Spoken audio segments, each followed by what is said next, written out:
दुनिया का तीसरा सबसे पोल्यूटेड देश है और दुनिया के 10 सबसे पोल्यूटेड शहरों में से 9 हमारे यहाँ हैं। हाँ, और पता है सबसे ज्यादा पोल्यूटेड सिटी कौन सी है? बिहार का बेगूसराय। ये सिर्फ एक स्टैटिस्टिक नहीं है। बिल्कुल नहीं। सोचो जरा, इस अमेजिंग जर्नी में हमारे साथ रहने के लिए make sure you hit that subscribe button right now. 1 second लगेगा दोस्त। तो चलिए आज हम इंडिया के एयर पोल्यूशन की पूरी कहानी समझेंगे। We will start with India's current pollution situation और उसका इम्पैक्ट।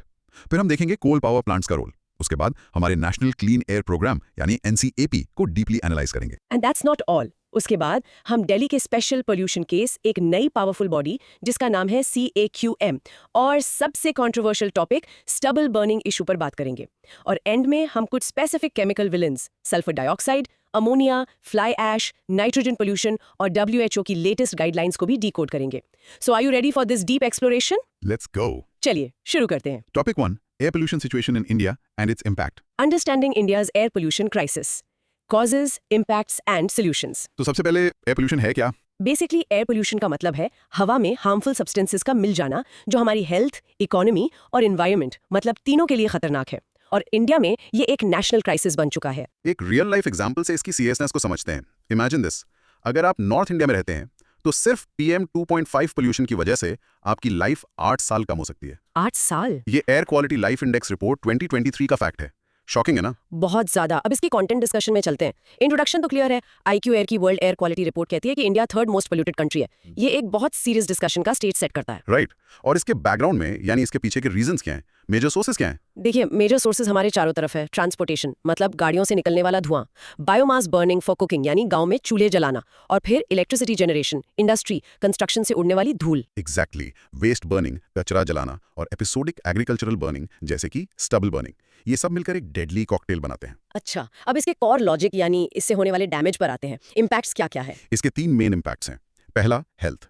PM 2.5 सिर्फ सांस की बीमारी नहीं बल्कि mental health issues, Alzheimer's, vision loss और यहाँ तक कि न्यूबॉर्न बेबीज को भी अफेक्ट करता है। दूसरा इम्पैक्ट है इकोनॉमिक लॉस। ये बहुत बड़ा पॉइंट है। ओवरऑल इकोनॉमिक कॉस्ट GDP का लगभग 7% है, यानी 20 लाख करोड़ रुपए। और ये पैसा कहाँ बर्बाद होता है? डेथ्स, डिसेबिलिटीज, लेबर प्रोडक्टिविटी में कमी, एग्रीकल्चरल लॉसेज और टूरिज्म रेवेन्यू लॉस में। और तीसरा, एनवायरमेंटल इम्पैक्ट। ये सोलर पावर प्लांट्स की एफिशिएंसी कम करता है, ग्लोबल वार्मिंग, मीथेन ओजोन से, एसिड रेन NO2 SO2 से कॉज करता है और ओजोन लेयर को भी डैमेज करता है। अब आते हैं रियल वर्ल्ड इम्पैक्ट पर। मतलब हम इससे लड़ क्यों नहीं पा रहे हैं? चैलेंजेस क्या हैं? सबसे बड़ा चैलेंज है हमारी फॉसिल फ्यूल डिपेंडेंसी। इंडिया की ग्रोथ कोल, ऑयल और गैस पर टिकी है। हमारी 75% पावर और 97% रोड ट्रांसपोर्ट इन्हीं से चलता है। फिर है डेवलपमेंट प्रेशर। पॉपुलेशन बढ़ रही है, शहर बढ़ रहे हैं, इंडस्ट्रियलाइजेशन हो रहा है, तो एनर्जी की डिमांड भी बढ़ रही है। एग्रीकल्चरल प्रैक्टिसेस भी एक इशू है, जैसे स्टबल बर्निंग और ओवर यूज ऑफ फर्टिलाइजर्स। ये नॉन पॉइंट सोर्सेज हैं, इनको कंट्रोल करना मुश्किल होता है। इंफ्रास्ट्रक्चर और टेक्नोलॉजी गैप्स भी हैं। पब्लिक ट्रांसपोर्ट अच्छा नहीं है तो लोग प्राइवेट व्हीकल्स यूज करते हैं। इंडस्ट्रीज में अभी भी आउटडेटेड प्रैक्टिसेस यूज हो रही हैं। और एक बहुत important point, solid fuel dependency. जैसे आपने शुरू में बताया था, बेगूसराय वर्ल्ड की सबसे पोल्यूटेड सिटी है। IQ एयर कहता है इसका एक बड़ा reason widespread solid fuel यानी फायरवुड और डंग केक का जलाना है। हाँ, तो आखिर में कंक्लूजन क्या है? हम क्या कर रहे हैं? हमने NCAP, BSV norms, PM Ujjwala और मिशन लाइफ जैसे स्टेप्स लिए हैं, पर आगे का रास्ता और बड़ा पुश मांगता है। जैसे कि फॉसिल फ्यूल्स को फेज आउट करना, स्टबल बर्निंग से इफेक्टिवली डील करना, एयर क्वालिटी मॉनिटरिंग नेटवर्क को एक्सपैंड करना और सबसे जरूरी सिटीजन मोबिलाइजेशन, जैसे लॉस एंजलिस में 1960s में हुआ था।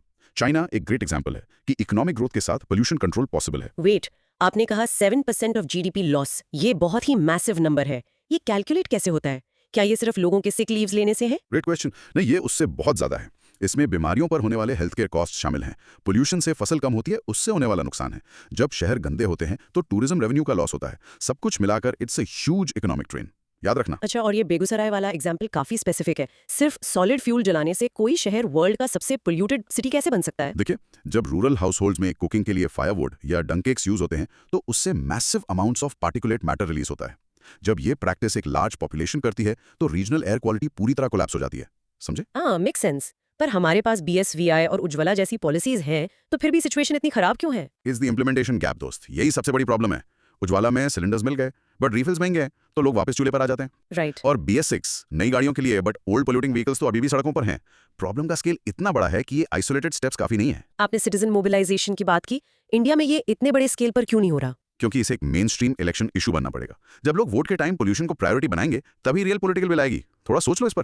तो द की टेक अवे ये है कि प्रॉब्लम सिर्फ एनवायरमेंटल नहीं, ये हेल्थ, इकोनॉमी और हमारी डेली लाइफस्टाइल से डीपली लिंक्ड है। Exactly. It's a multi-dimensional crisis. Pollution is not just smoke in the air, it's money out of our pockets and years of our lives. चलो अब pause करो और ये line practice करो। Air pollution in India is a complex issue with severe health, economic and environmental impacts. Go on, practice saying it aloud. In short, India की air pollution crisis सिर्फ environmental नहीं बल्कि एक national health और economic emergency भी है। बिल्कुल। तो अब हम आगे बढ़ते हैं और इस प्रॉब्लम के एक सबसे बड़े कंट्रीब्यूटर पर फोकस करते हैं। Topic 2, coal fired power plants and associated issues.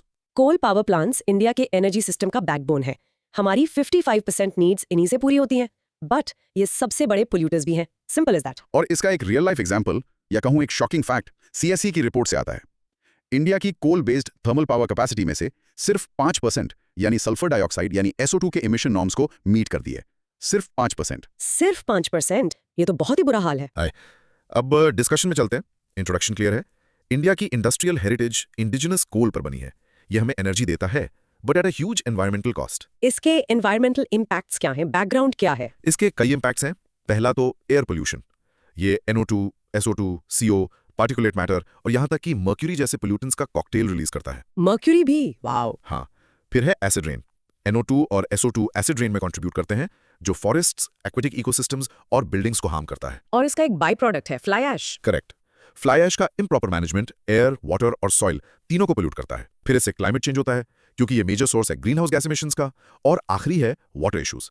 ये प्लांट्स बहुत पानी यूज करते हैं और गर्म पानी रिलीज करके थर्मल पोल्यूशन भी करते हैं। ठीक है, अब आते हैं कोर लॉजिक पर। ये इमिशन नॉर्म्स फियास्को क्या है? देखो, MoEFNCC ने पहली बार इमिशन नॉर्म्स दिसंबर 2015 में नोटिफाई किए थे, लेकिन डेडलाइंस बार-बार एक्सटेंड की जा रही हैं। क्यों? प्लांट्स को 3 कैटेगरीज में बांटा गया है लोकेशन के हिसाब से। कैटेगरी ए NCR और बड़े शहर के लिए नई डेडलाइन दिसंबर 2024 है। Okay. Category B critically polluted areas के लिए दिसंबर 2025 और कैटेगरी सी बाकी इंडिया के लिए दिसंबर 2026 है। ज्यादातर प्लांट्स इसी कैटेगरी सी में आते हैं। और इन डेडलाइंस का रिजल्ट क्या है? CRAE के एक एनालिसिस ने पाया कि 8% से भी कम प्लांट्स ने जरूरी SO2 रिडक्शन टेक्नोलॉजी इंस्टॉल की है। अब आते हैं रियल वर्ल्ड इंपैक्ट पर। कोल से दूर जाना इतना मुश्किल क्यों है? इसके 3 बड़े रीजन है। पहला, ह्यूज डिपेंडेंसी। इंडिया का 75% एनुअल पावर आउटपुट कोल से आता है। दूसरा, ग्रिड स्टेबिलिटी। रिन्यूएबल जैसे सोलर और विंड इंटरमिटेंट होते हैं, मतलब हमेशा अवेलेबल नहीं होते। अगर हम अचानक कोल बंद कर दें तो ग्रिड इंस्टेबिलिटी और ब्लैकआउट्स हो सकते हैं। और तीसरा है पॉलिटिकल इकोनॉमी रिस्क। अगर कोल प्लांट्स को एग्रेसिवली रिटायर किया गया तो इलेक्ट्रिसिटी शॉर्टेजेस हो सकती हैं, जो एक बहुत सेंसिटिव पॉलिटिकल इशू है। तो आखिर में कंक्लूजन या वे फॉरवर्ड क्या है? 2 लेवल पर काम करना होगा। प्लांट लेवल पर सबसे पुराने और पोल्यूटिंग प्लांट्स को बंद करना होगा और सभी प्लांट्स में फ्लू गैस डीसल्फराइजेशन FGD जैसी एडवांस पोल्यूशन कंट्रोल टेक को मैंडेट करना होगा। और सिस्टम लेवल पर रिन्यूएबल एनर्जी की तरफ एग्रेसिवली ट्रांजिशन करना होगा। एनर्जी एफिशिएंसी को प्रमोट करना होगा ताकि डिमांड कम हो और कार्बन कैप्चर एंड स्टोरेज जैसी टेक्नोलॉजीज को एक्सप्लोर करना होगा। अच्छा, मेरा एक सवाल है, ये एमिशन नॉर्म्स की डेडलाइंस हमेशा एक्सटेंड क्यों होती रहती हैं? Is it political pressure from the power companies? ये एक मिक्स ऑफ फैक्टर्स है। पहला तो FGD जैसी टेक्नोलॉजी को रिट्रोफिट करने की हाई कॉस्ट, फिर टेक्निकल चैलेंजेस भी होते हैं और हाँ, लॉबिंग और पॉलिटिकल कंसिडरेशंस भी एक बहुत बड़ा रोल प्ले करते हैं। आपने ग्रिड इंस्टेबिलिटी की बात की रिन्यूएबल्स के साथ, क्या हम उसे बैटरी स्टोरेज से सॉल्व नहीं कर सकते? कर सकते हैं, but large scale battery storage अभी भी बहुत एक्सपेंसिव है और इंडिया में वाइडली डिप्लॉयड नहीं है। ये फ्यूचर सोल्यूशन का पार्ट है, बट ये कोई स्विच नहीं है जिसे हम आज फ्लिप कर सकते हैं। ये फ्लू गैस डिसल्फराइजेशन या FGD क्या है? थोड़ा कॉम्प्लिकेटेड लगता है। जो स्क्रबर की तरह काम करती है। ये प्लांट के एग्जॉस्ट गैसेस से सल्फर डाइऑक्साइड को हवा में रिलीज होने से पहले ही निकाल देती है। ये इफेक्टिव है, बट इंस्टॉल करना कॉस्टली है। अगर हम पुराने प्लांट्स बंद कर देते हैं तो वहाँ काम करने वाले हजारों लोगों का क्या होगा? यही तो जस्ट ट्रांजिशन डिबेट का कोर है। हमें ऐसी पॉलिसीज चाहिए जो उन वर्कर्स को रीट्रेन करें और उन्हें अल्टरनेटिव लाइवलीहुड्स प्रोवाइड करें। ये एक टेक्निकल चैलेंज के साथ साथ एक सोशल चैलेंज भी है। तो बेसिकली हम चीप बट डर्टी पावर और क्लीन बट करंटली एक्सपेंसिव या अनरिलायबल पावर के बीच में फंसे हुए हैं। प्रिसाइसली। और इस ट्रांजिशन को नेविगेट करना अगले डेकेड के लिए इंडिया के सबसे बड़े पॉलिसी चैलेंजेस में से एक है। ओके, अब rehearse this part. India's dependency on coal power creates a critical conflict between its energy security and environmental health. Practice करो। इन शॉर्ट, कोल इंडिया को पावर तो देता है पर उसे हेवीली पोल्यूट भी करता है और इसे शिफ्ट करना एक मैसिव इकोनॉमिक, पॉलिटिकल और टेक्निकल चैलेंज है। ठीक है, तो अब हमने इंडिविजुअल सोर्सेज देख लिए, अब देखते हैं कि इन सब को टैकल करने के लिए इंडिया का मास्टर प्लान क्या है। Topic 3, national clean air programme, solving air pollution problems of Indian cities. तो NCAP यानी नेशनल क्लीन एयर प्रोग्राम, ये 2019 में लॉन्च हुआ था। ये इंडिया का मास्टर प्लान है 132 सबसे पोल्यूटेड शहरों, जिन्हें नॉन अटेनमेंट सिटीज भी कहते हैं, की हवा साफ करने के लिए। एग्जैक्टली। और इसका एक रियल लाइफ एग्जांपल है इसके बदलते टारगेट्स। NCAP शुरू हुआ 20-30% PM पोल्यूशन रिडक्शन बाय 2024 के टारगेट के साथ, बट अब टारगेट को और एम्बिशियस बना दिया गया, 40% रिडक्शन बाय 2026। ये दिखाता है कि गवर्नमेंट प्रॉब्लम के स्केल को रिकॉग्नाइज कर रहे हैं। अच्छा, अब इसके कंटेंट पर आते हैं। इंट्रोडक्शन तो क्लियर है, ये MoF FNCC का एक फ्लैगशिप इनिशिएटिव है। इसका बैकग्राउंड देखते हैं। इसके ऑब्जेक्टिव्स हैं पोल्यूशन कंट्रोल मेजर्स इंप्लीमेंट करना, एयर क्वालिटी मॉनिटरिंग नेटवर्क को इंप्रूव करना और पब्लिक अवेयरनेस बढ़ाना। और ये कोलैबोरेटिव अप्रोच फॉलो करता है ना? हाँ, इसमें कई मिनिस्ट्रीज, नीति आयोग और CPBC सब इन्वॉल्व हैं। इसके कोर लॉजिक यानी इसके अंदर की स्टेप्स क्या लिए जा रहे हैं उस पर आते हैं। इसमें 3 की एरियाज हैं। पहला है एक्शन। शहर clean air action plans cap बनाते हैं, जिसके लिए मिनिस्ट्री ने फंड्स एलोकेट किए हैं। इसमें plantation drives, EV promotion etcetera शामिल हैं। Okay, action. दूसरा है data and R&D। Monitoring infrastructure को एक्सपैंड करना, स्पेशली रूरल एरियाज में, और एक नेशनल इमिशन इन्वेंट्री एस्टैब्लिश करना। और तीसरा है गवर्नेंस। नेशनल, स्टेट और सिटी लेवल्स पर कमेटी सेटअप की गई हैं इफेक्टिव इंप्लीमेंटेशन के लिए। ठीक है, प्लान तो काफी सॉलिड लग रहा है, पर रियल वर्ल्ड इम्पैक्ट यानी इसकी प्रॉब्लम्स और ड्रॉबैक्स क्या है? इसके 5 की ड्रॉबैक्स हैं। सबसे पहला और सबसे बड़ा, lack of legally binding targets. ये इसकी सबसे बड़ी वीकनेस है। टारगेट्स सिर्फ टारगेट्स हैं, लीगल रिक्वायरमेंट्स नहीं। मतलब कोई फाइन या सजा नहीं है फॉलो ना करने पर। बिल्कुल। दूसरा, absence of a compliance mechanism. कोई स्ट्रॉन्ग सिस्टम नहीं है चेक करने के लिए कि प्लान्स फॉलो हो रहे हैं या नहीं। तीसरा है डेटा रिलेटेड हर्डल्स। कुछ मॉनिटरिंग स्टेशन से पुअर क्वालिटी डेटा आता है। चौथा है अर्बन रूरल डिस्पैरिटी। मॉनिटरिंग अभी भी शहरों पर ही हेवीली फोकस्ड है। और पांचवा, इनएडिक्वेट फाइनेंसिंग कैपेसिटी। जो फंड्स एलोकेट किए गए हैं वो या तो काफी नहीं है या उन्हें ठीक से यूटिलाइज नहीं किया जाता। इसका इम्पैक्ट क्या हुआ है? इम्पैक्ट ये है कि अभी तक सिर्फ 60% एलोकेटेड फंड्स ही यूज हुए हैं। NCAP ट्रैकर के मुताबिक एयर क्वालिटी में सिर्फ मार्जिनल इंप्रूवमेंट है। दिल्ली अभी भी सबसे पॉल्यूटेड है और लगभग सारे शहर CPCB स्टैंडर्ड्स को ब्रीच कर रहे हैं। तो कंक्लूजन क्या है, वे फॉरवर्ड क्या है? NCAP की सक्सेस के लिए पॉलिटिकल विल और स्ट्रॉन्ग इंप्लीमेंटेशन चाहिए। गवर्नमेंट को NCAP को लीगल बैकिंग देनी चाहिए और मॉनिटरिंग स्टेशंस बढ़ाने चाहिए। स्टेट्स का क्या रोल है? Cooperative federalism. हमें एक मल्टी स्टेट बॉडी बनानी चाहिए रीजनल पोल्यूशन से टैकल करने के लिए। और प्राइवेट सेक्टर का? प्राइवेट प्लेयर्स को ग्रीन इनोवेशंस के थ्रू कंट्रीब्यूट करना चाहिए। जैसे IKEA राइस स्ट्रॉ से फर्नीचर बना रही है जो स्टबल बर्निंग सॉल्व कर सकता है। CSR स्पेंडिंग में जैसे कमिंस इंडिया का ऑक्सीजन हब प्रोजेक्ट, और अपनी सप्लाई चेन्स को क्लीन अप करके। मेरा एक सवाल है, NCAP लीगली बाइंडिंग क्यों नहीं है? क्या ये इसे सिर्फ एक सजेशन पेपर नहीं बना देता? यही इसका सबसे कॉमन क्रिटिसिज्म है। इसे लीगली बाइंडिंग बनाने से कोर्ट्स अथॉरिटीज को अकाउंटेबल होल्ड कर सकेंगे, बट इससे बहुत ज्यादा पॉलिटिकल और एडमिनिस्ट्रेटिव रेजिस्टेंस भी फेस करना पड़ेगा। IKEA का एग्जाम्पल बहुत कूल है। क्या इंडिया में और भी बड़ी कंपनीज हैं जो एग्रीकल्चरल वेस्ट को इस तरह यूज कर रही हैं? ये एक ग्रोइंग फील्ड है। बहुत से स्टार्टअप्स अब क्रॉप रेजिड्यू को बायोफ्यूल्स, पैकेजिंग मटेरियल और भी चीजों में कन्वर्ट कर रहे हैं, बट इसे मैसिवली स्केल अप करना पड़ेगा, तभी रियल डेंट पड़ेगा। आपने कहा सिर्फ 60% फंड्स यूज हुए, क्यों?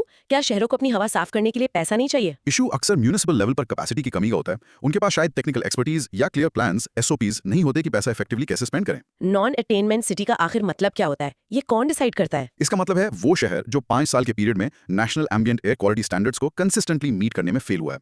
CCPB मॉनिटरिंग डेटा के बेसिस पर इन शहरों को आइडेंटिफाई करता है। अगर दिल्ली NCAP के अंडर होने के बावजूद अभी भी सबसे पोल्यूटेड सिटी है, तो क्या हम इस प्रोग्राम को दिल्ली के लिए एक फेलियर कह सकते हैं? ये इसकी लिमिटेशंस को हाईलाइट करता है। देखिए, NCAP ने कॉन्वर्सेशन और मॉनिटरिंग को बढ़ाया है, जो एक शुरुआत है, बट लीगल टीथ और एक रीजनल अप्रोच के बिना ये समुद्र को बाल्टी से खाली करने जैसा है। अब ये लाइन जोर से बोलो। NCAP is a comprehensive framework, but its success hinges on overcoming implementation hurdles and making its targets legally binding. Practice it. In short, NCAP India का सबसे एम्बिशियस क्लीन एयर मिशन है, बट ये currently legal, financial और implementation challenges से struggle कर रहा है। बिल्कुल। और अब NCAP के नॉन अटेनमेंट शहरों में से उस एक शहर पर फोकस करते हैं जो हर साल हेडलाइंस में रहता है। Topic 4, Delhi's air pollution problem. Delhi सिर्फ इंडिया की कैपिटल नहीं है, ये दुनिया की सबसे पोल्यूटेड कैपिटल सिटी है, और इसकी प्रॉब्लम लोकल पोल्यूशन, ज्योग्राफी और मीटियोरोलॉजी का एक कॉम्प्लेक्स मिक्स है। हाँ, इसका एक real life example IIT Kanpur की स्टडी से आता है। विंटर्स में दिल्ली के PM 2.5 का 20% पोल्यूशन सिर्फ गाड़ियों से आता है, और स्टबल बर्निंग सीजन में ये कंट्रीब्यूशन 25% तक चला जाता है। सोच लीजिए।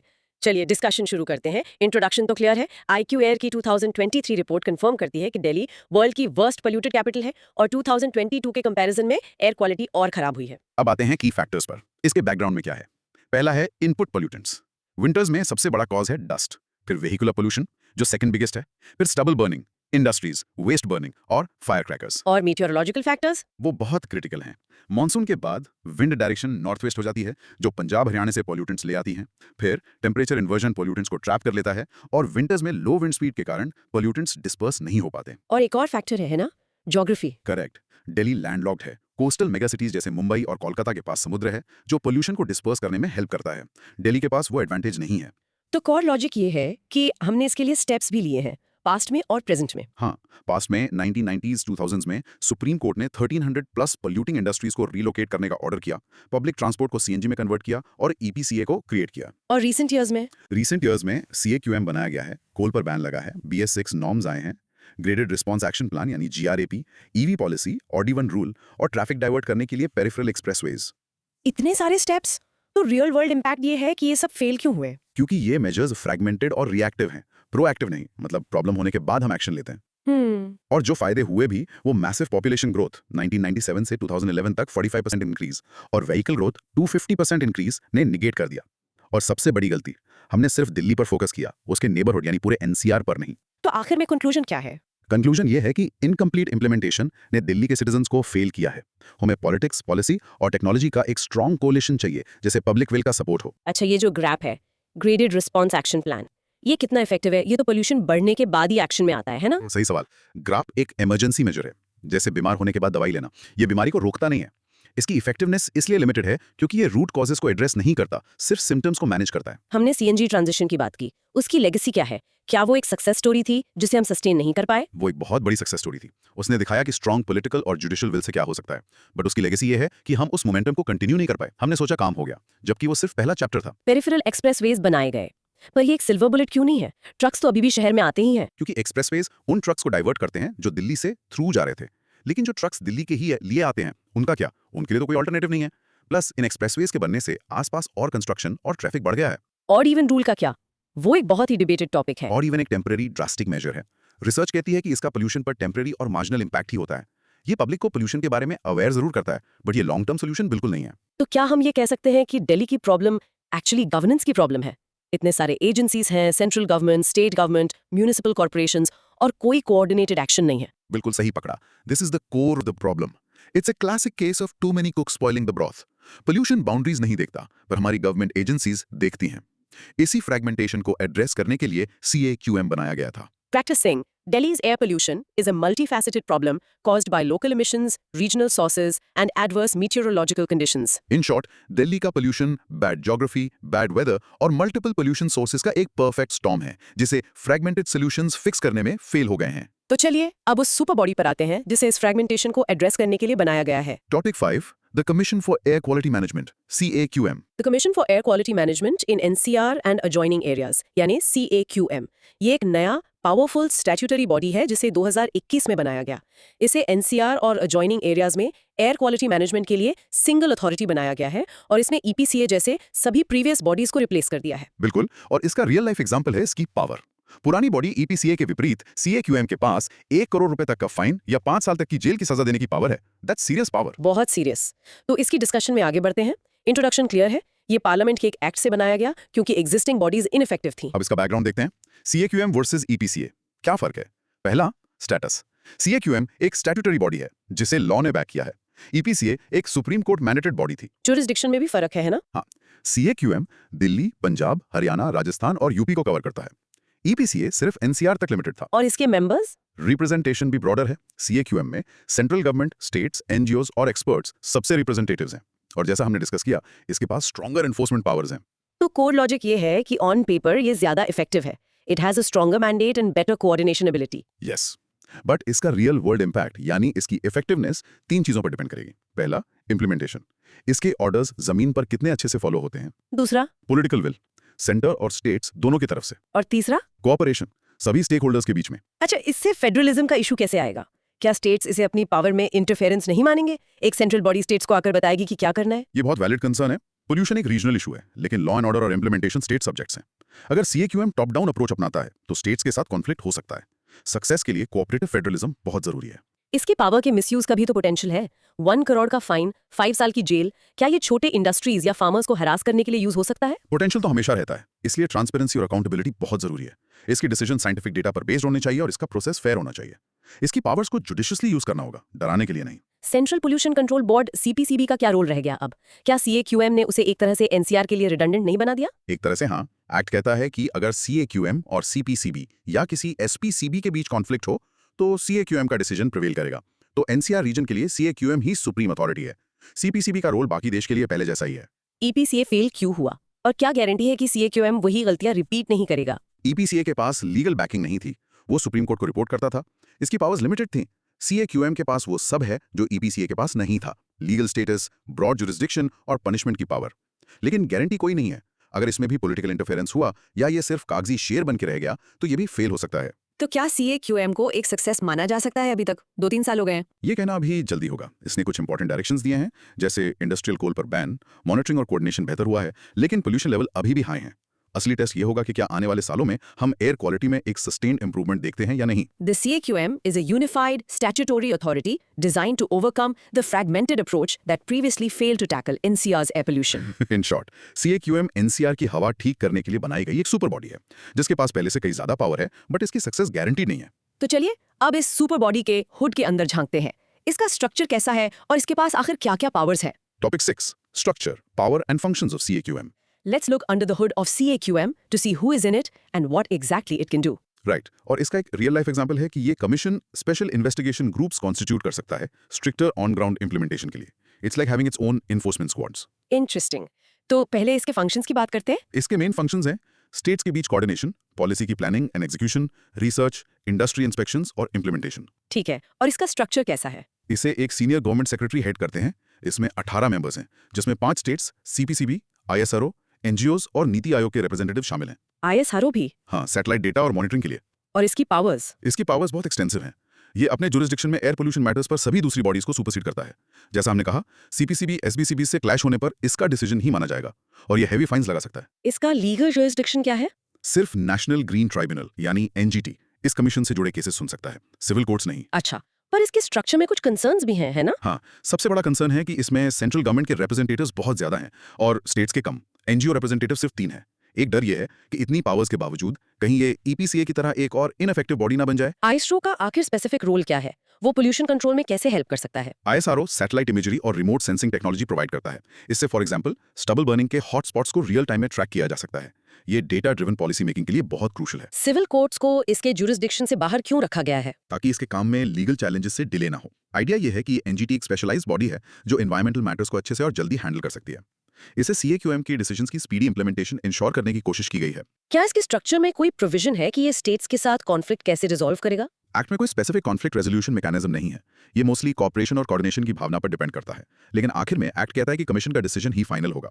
जो कॉन्फ्लिक्ट का एक पोटेंशियल सोर्स है। 18 मेंबर्स हैं। क्या ये बॉडी इतनी बड़ी नहीं है कि डिसीजन मेकिंग स्लो हो जाए? ये एक वैलिड पॉइंट है। ब्रॉड रिप्रेजेंटेशन जरूरी है, लेकिन इससे ब्यूरोक्रेसी और डिलेज भी हो सकते हैं। इसकी इफेक्टिवनेस इस बात पर डिपेंड करेगी कि इसके चेयरमैन इस कमेटी को कितने एफिशिएंटली मैनेज करते हैं। तो क्या इसके पास अपने स्टाफ और इंफ्रास्ट्रक्चर है या ये CPC BCPB पर ही डिपेंडेंट है? इसके पास अपना एक कोर स्टाफ है, लेकिन ग्राउंड लेवल इंप्लीमेंटेशन और मॉनिटरिंग के लिए ये अभी भी CPCB और स्टेट पोल्यूशन कंट्रोल बोर्ड्स की मशीनरी पर ही काफी हद तक डिपेंडेंट है। तो उनका कोऑपरेशन इसके लिए बहुत जरूरी है। Practice this sentence. CAQM structure combines central authority with multi-stakeholder representation, but concerns about its federal balance remain. In short, CAQM एक पावरफुल सेंट्रली ड्रिवन बॉडी है जिसका मैंडेट बहुत ब्रॉड है, बट इसकी कॉम्पोजिशन स्टेट ऑटोनॉमी और true representation पर सवाल उठाती है। बिल्कुल। और CAQM का एक बहुत बड़ा फोकस उस इशू पर रहता है जिसके बारे में हमने दिल्ली के कॉन्टेक्स्ट में भी बात की थी। चलिए अब उस पर गहराई से चर्चा करते हैं। Topic 7, stubble burning and way forward. Stubble burning यानी पराली जलाना, ये वो प्रैक्टिस है जिसमें किसान हार्वेस्टिंग के बाद खेत में बचे हुए क्रॉप रेजिड्यू को जला देते हैं ताकि खेत अगली फसल के लिए जल्दी तैयार हो जाए। ये नॉर्थ इंडिया के विंटर स्मॉग का एक मेजर कंट्रीब्यूटर है। करेक्ट। और इसका रियल लाइफ एग्जांपल किसान की मजबूरी है। फार्मर्स के पास पैडी खरीफ हार्वेस्ट करने और व्हीट रबी सो करने के बीच सिर्फ 15-20 दिन का एक बहुत छोटा विंडो होता है। बर्निंग उनके लिए खेत साफ करने का सबसे सस्ता और सबसे तेज तरीका है। It's an economic compulsion. तो डिस्कशन में आगे बढ़ते हैं। इंट्रोडक्शन क्लियर है। हर अक्टूबर-नवंबर में पोल्यूशन लेवल स्पाइक करते हैं और स्टबल बर्निंग इसका एक सिग्निफिकेंट दो नॉट दी ओनली रीजन है। अब आते हैं बैकग्राउंड पर। ये होता क्यों है? पहला, टाइम क्रंच। फसल के बीच में गैप बहुत कम है। दूसरा, मैकेनाइजेशन। कंबाइन हार्वेस्टर्स खेत में बड़ा स्टबल छोड़ जाते हैं। तीसरा, इकोनॉमिक्स। जलाने में जीरो कॉस्ट आती है। ऑल्टरनेटिव स्ट्रॉ मैनेजमेंट इक्विपमेंट महंगा है। और कुछ पॉलिसी इश्यूज भी हैं, है ना? हाँ, पैडी की सोइंग डीले करने के रूल्स ने इस विंडो को और छोटा कर दिया है और पैडी पर मिलने वाली MSP इन रीजन्स में इसकी खेती को एनकरेज करती हैं, जबकि यहाँ पानी की कमी है। तो कोर लॉजिक ये है कि हमने इसको रोकने के लिए कुछ स्टेप्स तो लिए हैं। बिल्कुल। कोर्ट ने बैन लगाया है, फाइन्स लगाए हैं, हैप्पी सीडर जैसी मशीन्स के लिए सब्सिडीज दी हैं और अवेयरनेस कैंपेन्स चलाए हैं। तो फिर रियल वर्ल्ड इम्पैक्ट ये है कि ये रुका क्यों नहीं? क्योंकि फाइन्स तब तक काम नहीं करते जब तक आप एक वायबल इकोनॉमिक ऑल्टरनेटिव ना दें, और मशीनरी के लिए सब्सिडीज छोटे किसानों के लिए काफी नहीं है। तो कंक्लूजन या वे फॉरवर्ड क्या है? पहला, क्रिएट इकोनॉमिक बेनिफिट्स। पराली को एक वेस्ट से रिसोर्स बनाना होगा। उसे बायोमास प्लांट्स में यूज करो, कार्डबोर्ड पेपर बनाओ या मशरूम कल्टीवेशन के लिए यूज करो। IKEA वाला एग्जांपल या फिर से फिट होता है। और पॉलिसी लेवल पर? Policy reforms. MSP और सब्सिडी रिजीम को रिफॉर्म करना होगा ताकि किसान पैडी से दूर दूसरी फसलों की तरफ डाइवर्सिफाई करें। टेक्नोलॉजी का क्या रोल है? पूसा डिकम्पोजर। एक बायो एंजाइम जो स्टबल को जल्दी डिकम्पोज कर देता है उसे प्रमोट करना होगा। स्वीडिश टोरिफैक्शन टेक्नोलॉजी जैसी नई टेक्नोलॉजीज को एक्सप्लोर करना होगा। बेटर मॉनिटरिंग भी जरूरी है। हाँ, ISRO की रिमोट सेंसिंग टेक्नोलॉजी से फायर इंसिडेंट्स को एक्यूरेटली ट्रैक करना। और सबसे जरूरी, इंगेज फार्मर्स। सोल्यूशन प्यूनिटिव नहीं, फार्मर सेंट्रिक होना चाहिए। ये जो पूसा डिकम्पोजर है ये कितना इफेक्टिव है? अगर ये इतना अच्छा है तो हर किसान इसे यूज क्यों नहीं कर रहा? ये साइंटिफिकली बहुत इफेक्टिव है। प्रॉब्लम है स्केल और लॉजिस्टिक्स की। उस 15-20 दिन के विंडो में लाखों किसानों तक इस डीकंपोजर को पहुंचाना, इसके एप्लीकेशन के लिए ट्रेन करना, ये एक मैसिव लॉजिस्टिकल चैलेंज है। बायोमास प्लांट्स का इकोनॉमिक्स क्या है? क्या पराली को कलेक्ट करके प्लांट तक ले जाना फाइनेंशियली वायबल है? यही सबसे बड़ा सवाल है। अभी पराली का कलेक्शन, ट्रांसपोर्टेशन और स्टोरेज कॉस्टली है। हमें इस पूरी सप्लाई चेन को वायबल बनाने के लिए सब्सिडीज या इंसेंटिव्स देने होंगे, तभी प्राइवेट प्लेयर्स इसमें इन्वेस्ट करेंगे। क्रॉप डाइवर्सिफिकेशन कहना आसान है, पर किसान पैडी से दूर क्यों नहीं जाना चाहता? क्योंकि पैडी पर MSP अश्योर्ड है, मार्केट रिस्क नहीं है। जब तक दूसरी फसलों जैसे पल्सेस या मिलेट्स पर उतना ही स्ट्रॉन्ग इकोनॉमिक इंसेंटिव और मार्केट सपोर्ट नहीं मिलेगा, किसान शिफ्ट नहीं करेगा। ये पूरी तरह से एक आर्थिक फैसला है। फाइन्स लगाना एक आसान पॉलिटिकल सोल्यूशन लगता है। क्या इससे किसान और सरकार के बीच ट्रस्ट कम नहीं होता? बहुत कम होता है। ये किसान को विलन बनाता है, जबकि वो एक सिस्टम का विक्टिम है। सोल्यूशन के लिए किसान को पार्टनर बनाना होगा, उसे पनिश नहीं करना होगा। ट्रस्ट बिल्ड करना बहुत जरूरी है। तो आखिर में क्या ये एक टेक्नोलॉजी प्रॉब्लम है, एक इकोनॉमिक प्रॉब्लम है या एक पॉलिसी प्रॉब्लम है? ये तीनों का मिक्स है। टेक्नोलॉजी सॉल्यूशंस डीकंपोजर्स मशीन्स हैं, पर उन्हें अपनाने के लिए एक स्ट्रॉन्ग इकोनॉमिक मॉडल, पराली का दाम और सपोर्टिव पॉलिसी, क्रॉप डाइवर्सिफिकेशन चाहिए।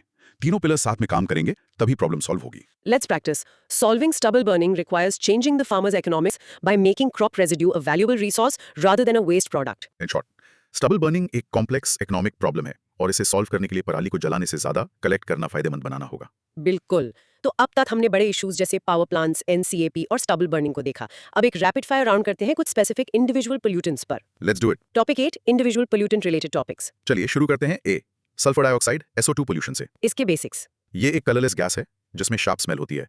इंडिया में इसका मेन सोर्स है कोल बर्निंग पावर प्लांट्स। ये प्रॉब्लमैटिक क्यों है?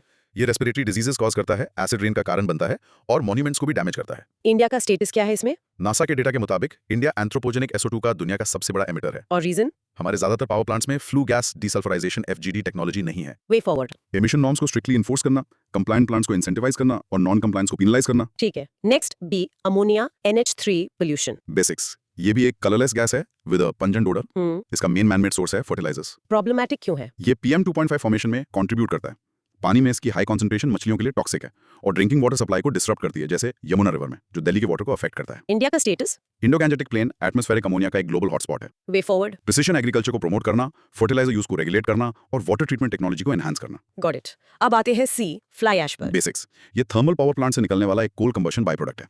इसमें लेड और आर्सेनिक जैसे हार्मफुल एलिमेंट्स होते हैं। इसकी कोई की कैरेक्टरिस्टिक? हाँ, ये एक पुजोलॉन है, यानी इसे सीमेंट बनाने में यूज किया जा सकता है। इसके यूजेस क्या हैं? सीमेंट, ब्रिक्स, रोड कंस्ट्रक्शन और सॉइल कंडीशनर के रूप में। गवर्नमेंट ने क्या स्टेप्स लिए हैं? इसके यूज को मैंडेट करने वाले नोटिफिकेशंस, जैसे पावर प्लांट के 300 किलोमीटर के दायरे में इसका यूज जरूरी है, GST कम किया है और प्रोड्यूसर्स को यूजर से कनेक्ट करने के लिए ASH ट्रैक मोबाइल ऐप बनाया है। Way forward. 100% यूटिलाइजेशन इंश्योर करना, स्ट्रिक्टर नॉर्म्स लाना और लेगेसी ऐश डंप्स को मैनेज करना। ठीक है। अब डी, नाइट्रोजन पोल्यूशन। बेसिक्स। ये रिएक्टिव नाइट्रोजन कंपाउंड्स जैसे N2O का रिलीज है। सोर्सेस हैं एग्रीकल्चर, फर्टिलाइजर्स, सीवेज और फॉसिल फ्यूल्स। ये प्रॉब्लमैटिक क्यों है? इससे क्या होता है? ये PM पोल्यूशन क्रिएट करता है, acid rain, water pollution, eutrophication. ये एक potent green house gas N2O है और ओजोन लेयर को भी डिप्लीट करता है। इंडिया का स्टेटस? हम नाइट्रोजन के लिए प्लैनेटरी बाउंड्री ब्रीच कर चुके हैं। एमिशंस तेजी से बढ़ रहे हैं। कोई ग्लोबल स्टेप लिया गया है? हाँ, कोलंबो डिक्लेरेशन। इसका एम है 2030 तक नाइट्रोजन वेस्ट को आधा करना, वे फॉरवर्ड। फर्टिलाइजर यूज को ऑप्टिमाइज करना, यूरिया सब्सिडी कम करना, सीवेज मैनेजमेंट इंप्रूव करना और फूड वेस्ट कम करना। एक्सीलेंट। और अब आखिरी और शायद सबसे इंपॉर्टेंट बेंचमार्क, ई, WHO's air quality guidelines. Context ये है कि सितंबर 2021 में WHO ने 15 साल में पहली बार अपनी गाइडलाइंस को अपडेट किया। क्यों? Why the update? क्योंकि नई साइंस ने शो किया कि पोल्यूटेंट्स पहले जितना सोचा जाता था उससे कहीं लोअर कॉन्सेंट्रेशंस पर भी हार्मफुल हैं। की चेंजेस क्या है? PM 2.5 एनुअल की लिमिट को 10 से घटाकर 5 माइक्रोग्राम पर क्यूब कर दिया गया। आधे से भी कम। वाओ।